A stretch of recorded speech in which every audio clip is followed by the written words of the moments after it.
What's up, y'all? It's the girl Stacy the Intuitive, back with another video. We're going to be doing a little reading today. It's a little prayer, but we'll do something quick.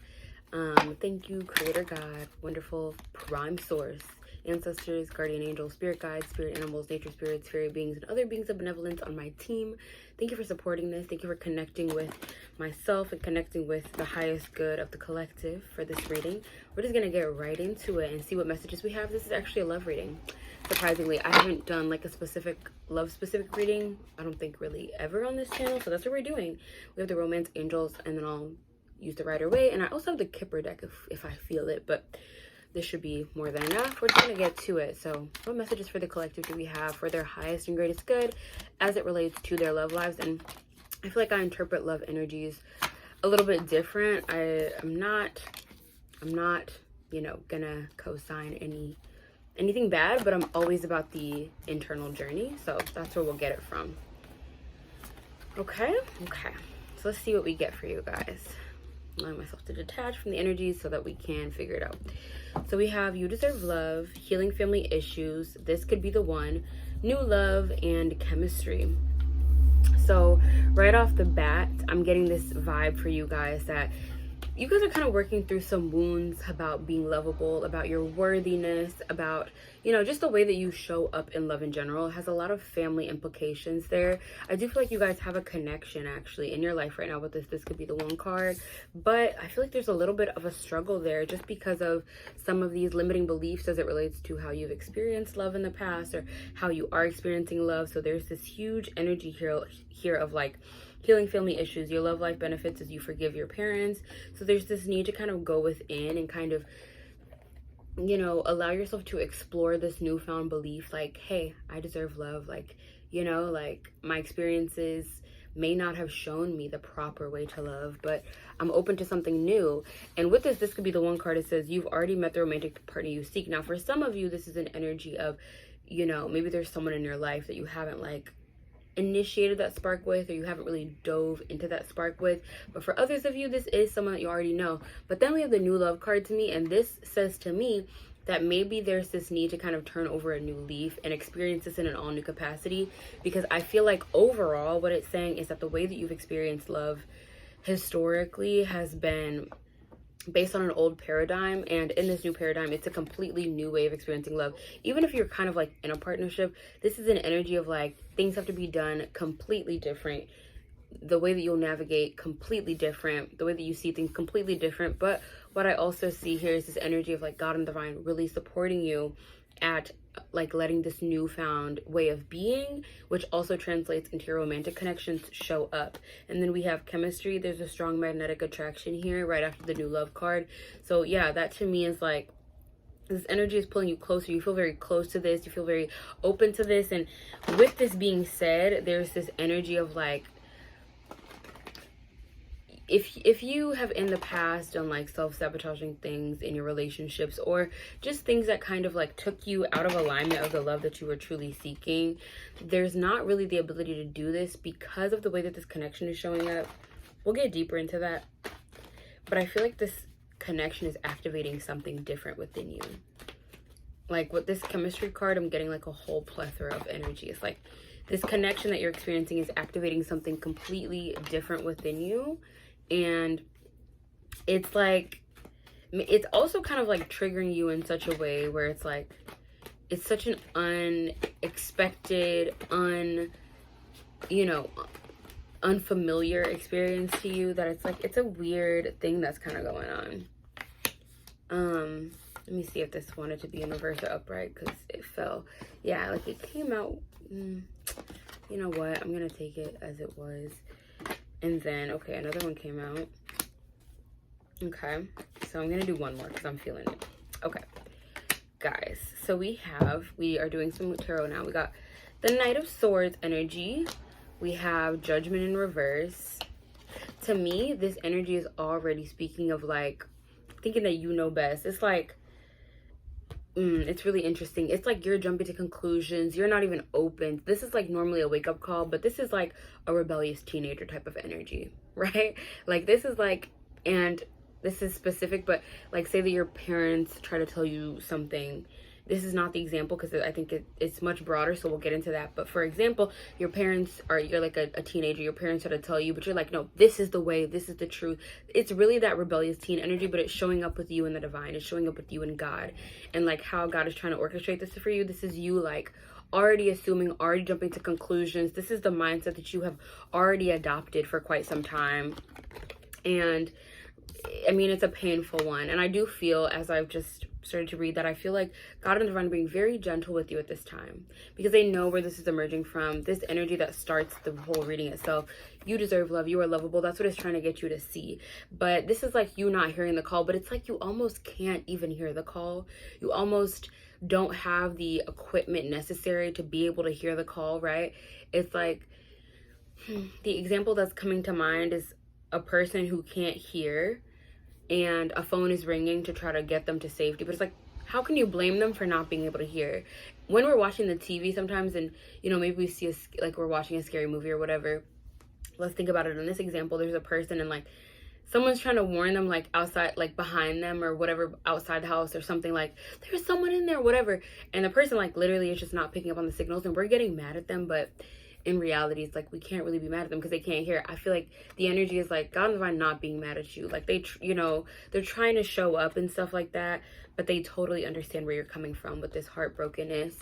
But there is this connection here, and interestingly enough, I do feel like the person that you're connecting with, you guys kind of have like a similar wound, but not in a trauma bond typing energy. It's more of an energy of like this pain is something, it's a kindred spirit in that sense. The wound is something of a kindred spirit, but it works in a really beautiful, aligned way. And it also, interestingly enough, it supports you in this independent journey. That's just what I'm getting from that. It supports you in this independent journey. It supports you in growing independently and knowing that you can grow independently. This is actually taking a turn towards some like abundance energies too. There's this energy of this connection supporting you in building your own abundance, because it actually encourages you to be your most confident, most authentic self. And that happens often when our beliefs shift, whether it be in career, in love, whatever, it does tend to change the other areas of our life. So if you were to start feeling worthy in love, there could possibly be this energy that would come through of, I'm worthy in general. This Nine of Pentacles is really just symbolic of this worthiness. All the things around her, symbolic of her worthiness. So this is you finally kind of connecting and being in this worthiness, which is essentially catalyzed by one's own ability to see their self-worth and to work through those wounds that are coming through. So we're going to get deeper into this. I feel like, yeah, there's this beautiful energy where it's like you guys are really coming in hot. Like you're assuming the absolute worst. It doesn't even necessarily have to do with the person at this time. It could just be an experience you're having where it's like you're in that mindset, you're of these beliefs. Like if you're in your own solitude, maybe you're like, ugh, you know, like love just doesn't work out for me and it just doesn't work out. And you're just kind of, you just feel very, I want to say defeated, but I'm not I'm not right off the bat getting these defeated energies. I'm more so just getting a person who's like, you know, like they know what they know and they have established beliefs around that. And they feel justified in those beliefs. And I get that, you know, like if your experience has led you to that point, how are you gonna, you know, listen to something different? It doesn't truly make sense. But that's why you're being supported. You're being given a divine assist. That's what it is. You're being given a divine assist in this connection. So we have the Hermit, the Ten of Swords, the Page of Cups, the Lovers, oops, sorry, and the King of Cups. So what I'm getting right off the bat, there's this ending that needs to happen within you. Whatever story you've been telling yourself, whatever experience. Now, this is one of those things where you can trace it back to where it originated. Maybe it was in childhood where, you know, maybe you felt unlovable. Maybe the love that you experienced was conditional. Or maybe you thought that sometimes you were only worthy based on what you could provide and not just inherently. Whatever the story is that you're telling yourself, there's like an internal ending happening for you guys. I feel like you are kind of in a stage of solitude.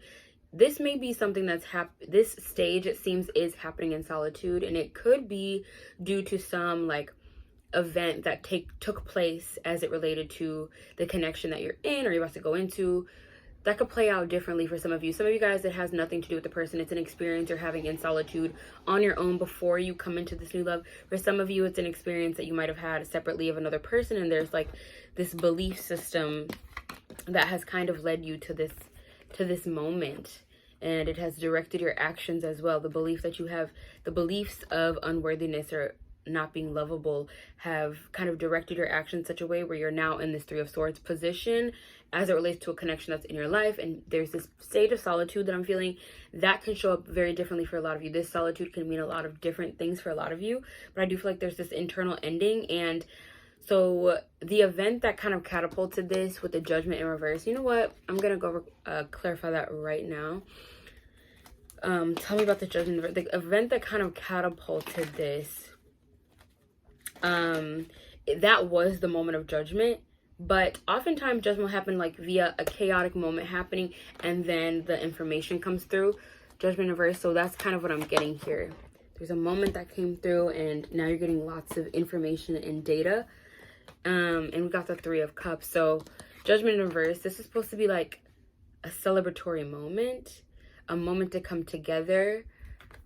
But what I'm getting here now is you ended up in solitude. There's a big juxtaposition there, you know?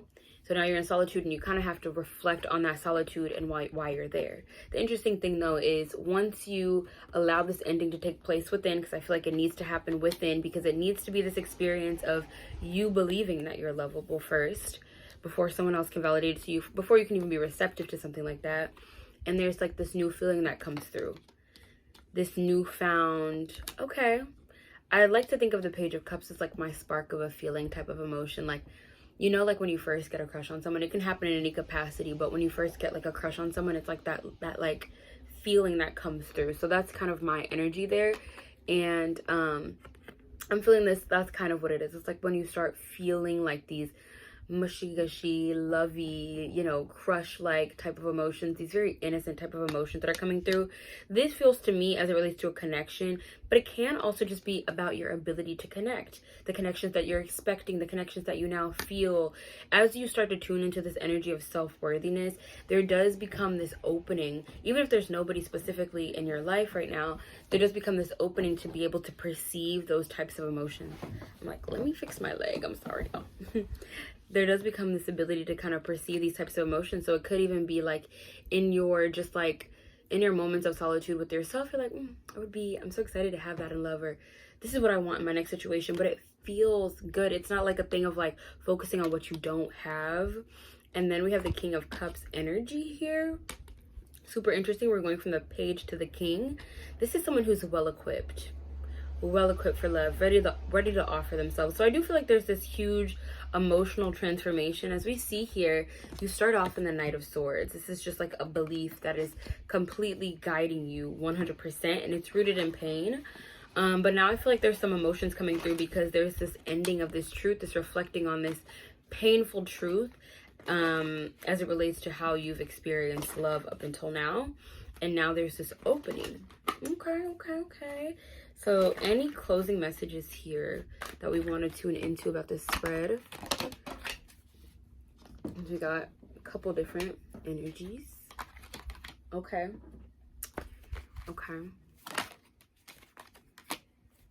I'm getting some interesting things here. We're going to get into that. So we have the Five of Cups and the Two of Wands. To me, this is already right off the bat preparing for disappointment. And then we have the Four of Swords, to me, which talks about you having to reflect on how you've been preparing for disappointment this whole time, how you've been preparing for despair, how you haven't been preparing for alignment. You've been focused on despair, and you've been preparing for that. You've been planning for that. And it's kind of like this reflective energy that you've been in of seeing how you've done that, and actually how this preparation for that has put you in the Five of Swords several times, where you're like, I'm going to hurt you before you hurt me, or I'm not going to let you hurt me. Like, there's that energy. Like, that's what I feel, because that person, the Five of Swords, is carrying the Three, but this is you consistently preparing for disappointment. But then, interestingly enough, we have the King of Pentacles here. which to me is kind of speaking to this transformation maybe, but it feels like self-preservation more. No, yeah, it feels more like self-preservation. Like you, by wanting to kind of maintain your value, have been in this position of kind of being on the defensive mode, but it's very hard for you to actually step into this King of Pentacles because of the fact that you've been carrying this Three of Swords. The King of Pentacles is your nature, but you haven't actually been able to truly live it out, and it hasn't been serving you. You guys have been preparing for disappointment, and God is really trying to get you to be like, this is a new experience. Stop living out that same old story. Like, this is completely new. And I feel like there's just like heavy sabotage energies here, but at the same time, I just feel for you guys like God understands, straight up. So we're gonna do some closing messages. Okay.